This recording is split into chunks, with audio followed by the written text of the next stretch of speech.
गिराने की कोशिश की जा रही है, कभी इल्म के नाम पर किसी के विलायत को खत्म करवाने की कोशिश की जा रही है, कभी इल्म के नाम पर किसी नबी के आल को अमल को झूठे सबूत के साथ पेश करके नबी की औलादों की अजमत खत्म करने की कोशिश की जा रही है। मगर वो नादान नहीं जानते और वो खुद ये भी समझते हैं कि अगर इनकी शान हम बयान करेंगे तो मेरी इज्जत घट जाएगी। मगर उसको, उस बेवकूफ को, उन जाहिल पढ़े लिखों को ये पता नहीं है कि जब एक अहमद रजा बरेली की सरजमीन पर जब सैयदों का कांधा उठाता है तो अल्लाह ताला उसको जमाने का आला बना देता है। जब एक अदना कांधे से, अभी तो एक नया ट्रेंड चला हुआ है, नया ट्रेंड चला हुआ है, उस क्या चीज, अब तो ये वाकयात को भी गलत पेश किए जा रहे हैं। जहां नबी की औलाद की शान हो वहां पर डायरेक्ट ये सबूत यहां से नहीं है, वो सबूत वहां से नहीं है। कभी पूछिएगा हजरत आपके पीर साहब का 56 करामत एक महीने में आता है, उसके सनद है आपके पास? नहीं बता पाएंगे। उसकी बुनियाद क्या है? बुनियाद सिर्फ और सिर्फ ये है कि नबी और आले नबी से हसद, और इसकी सबसे बड़ी वजह यह है कि मेरे आका फरमाते हैं कुर्बे कयामत लोग पढ़ेंगे तो जरूर, मगर इसलिए कि उनकी शान बुलंद हो, वो शोहरत पाए। याद रखे शोहरत कामयाबी की दलील नहीं है।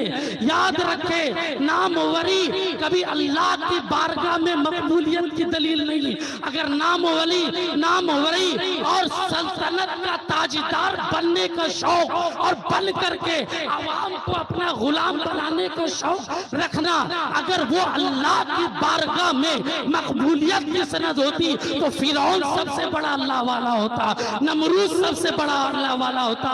अल्लाह वाला वो नहीं है जिसको शान से प्यार है, अल्लाह वाला वो नहीं है जिसकी शोहरत ज्यादा है, बल्कि अल्लाह वाले की शान ये है कि अल्लाह कुरान में फरमाता है अला इन्ना औलिया अल्लाही ला खौफुन अलैहिम वला हुम यहज़नून। बेशक जो अल्लाह वाला होता है, जो मेरे दोस्त होते हैं, उसको दुनिया की कोई ऐसी फिक्र और कोई ऐसा गम नहीं होता। उसकी बुनियाद ये है कि वो दुनिया में तो रहते हैं मगर अपनी नफसानी ख्वाहिशात पर, अपनी मर्जी पर किसी के लिए हसद रखना, बुग़्ज़ रखना, कीना रखना, नफाक रखना वो नहीं जानते, बल्कि वो बस इस तरीके से अपनी जिंदगी गुजारते हैं कि उन्हें जाना, उन्हें माना, न रखा गैर से काम। लिल्लाहिल हम्द में दुनिया से मुसलमान। क्या बात है, नारे तकबीर, नारे रिसालत और से उमर शाह बाबा फैजाने हुजूर सैयद नसीम अख्तर कादरी। तो अब अगर कोई बोले कि नहीं नसीम अख्तर कादरी ऐसे थे तो तुम पूछना कैसे थे। एक बात बताइए फिर मैं आगे बढ़ूंगा। अभी कदीम जमाने से लेकर दौरे हाजिर तक, नेमती साहब, इनायत बाबू गौर करना जुमले पर, बताइए मुजाहिदे मिल्लत जितना बड़ा आलिम दीन पूरे सूबे उड़ीसा में है, उनकी विलायत में कोई शक? तो जिनको मुजाहिदे मिल्लत हम शबीहे गौसे आजम समझे, जिनको मुजाहिदे मिल्लत अपने वक्त का गौस कहे, जिनको मुजाहिदे मिल्लत अपने जमाने का वली कामिल कहे, बताओ कि क्या कोई वली झूठ बोल सकता है? तो अब कोई बोले नहीं नसीम अख्तर कादरी वली नहीं थे, ऐसा ये था वैसा वो था, तो फिर फतवा पहले किस पर लगना चाहिए? लगाओ। और अगर नसीम अख्तर पर अंगुष्ठ नुमाई करोगे तो तुम लाओ कोई मुजाहिदे मिल्लत से बड़ा आलिम, तब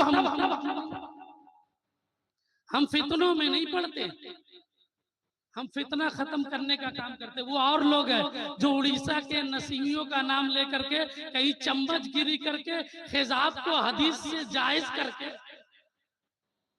खिजाब को हराम को हदीस से जायज करा कर और अपनी शोहरत का डंका मजवाए। हम तो इतना जानते हैं, वो तो इज्जो मातशा, वो तो जिल्लु। अल्लाह जिसे चाहे इज्जत अता फरमा दे। चापलूसी इज्जत की दलील नहीं है।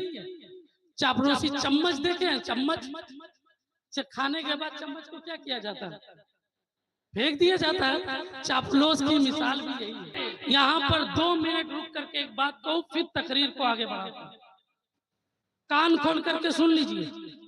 ये चीजें तो बहुत लोग देखते हैं और कमेंट, जिनकी औकात उर्दू बोलने की नहीं, वो क्या बोलेंगे, अरे इनके यहाँ शिया ज्यादा का है भाई, क्यों अली का जिक्र करते हैं। अली का जिक्र शिया की निशानी कब से होगी? अली का जिक्र करना शिया की निशानी कब से है भाई? बुग़्ज़े सहाबा रखना शियत की निशानी है। अली का जिक्र करना, तुम किसी का भी जिक्र करो, चाहे वो सिद्दीक़ अकबर हो, चाहे वो उमर फारूक हो, चाहे उस्मान गनी हो, चाहे वो मौला अली हो, चाहे वो अबू ज़र गफ़ारी हो, चाहे वो अबू हुरैरा हो, तुमसे जिससे मोहब्बत करना है उससे करो।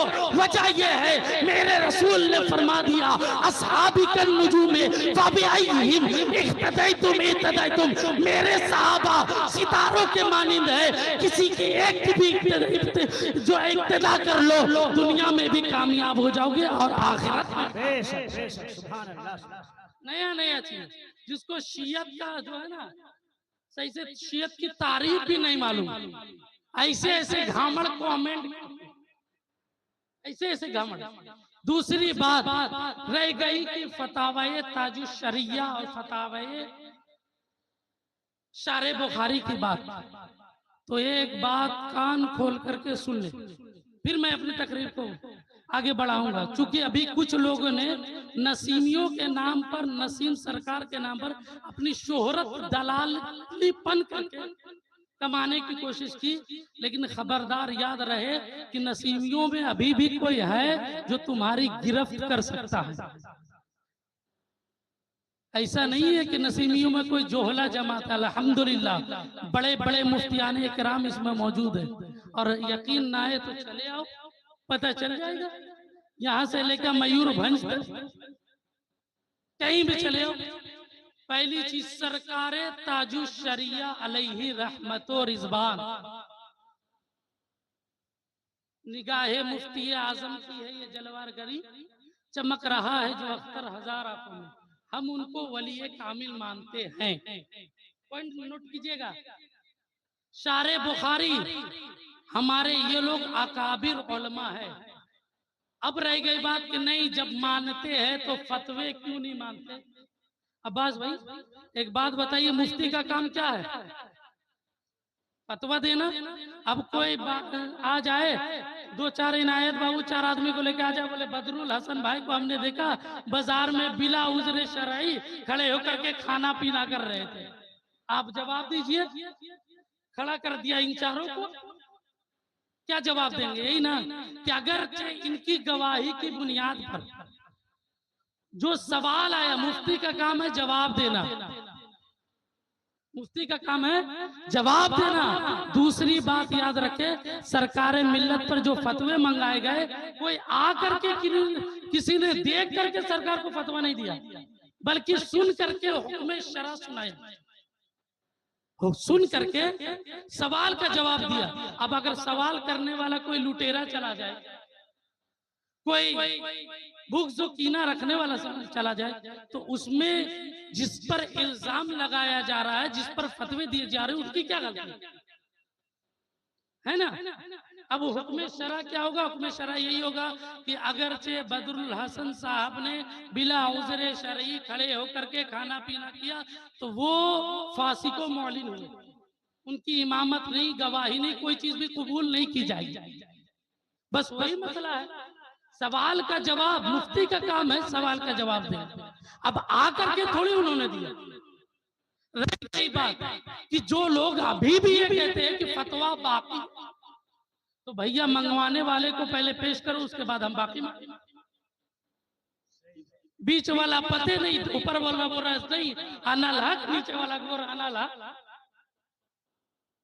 ये चीजें समझ में आए बात? तो ये हकीकत है। अब रह गई बात कि जो लोग खास करके मौलवी गुलाम जिलानी अजहली, नोट करोगे, अल्हम्दुलिल्लाह अली की औलाद हूं, छुप कर नहीं छप के बोलता हूं। मैं गलत का कभी साथ नहीं, अगर ये गलत है तो मैं फौरन उनका बाइकआउट करूंगा। जो अपने इनको मैं अच्छी तरह से जानता हूं, इनकी हकीकत क्या है, पूरा लिस्ट है मेरे पास। मैंने वो तो हजरत ऐसा है, मैंने पर्सनल में मैसेज भी किया था कि 9 महीने जेल की वजह बताइए, तो अभी तक पता ही चला। और जिन जिन का मुअतमद बन रहे थे उन लोगों की भी खबर नहीं।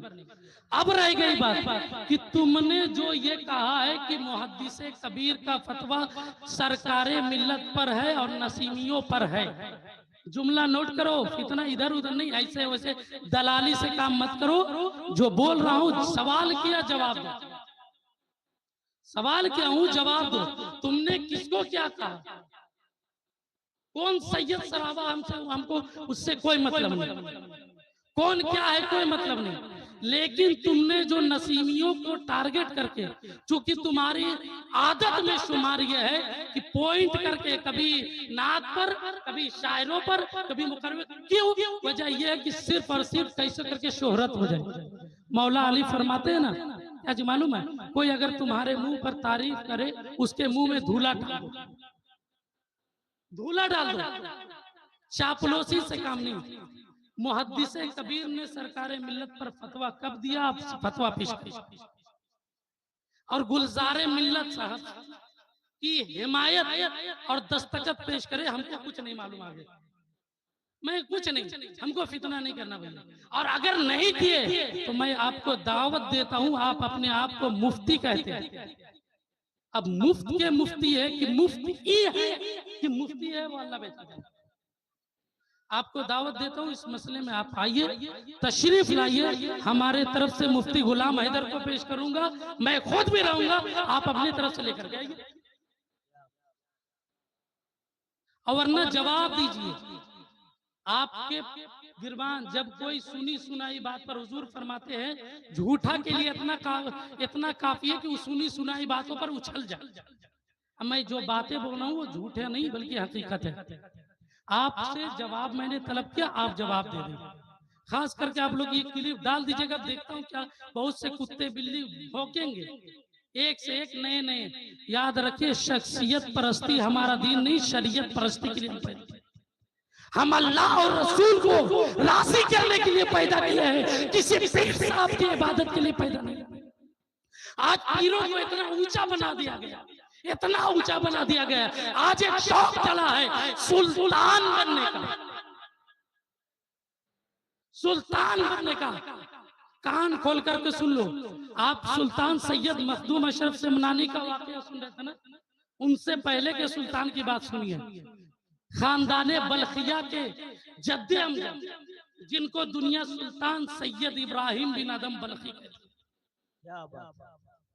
ये मखदूम अशरफ से पहले के मुरीद है और गरीब नवाज के दादा पीर के दादा पीरों में है, जिनसे औलादे बल्खी आज हिंदुस्तान में बल्खी सादात मौजूद है।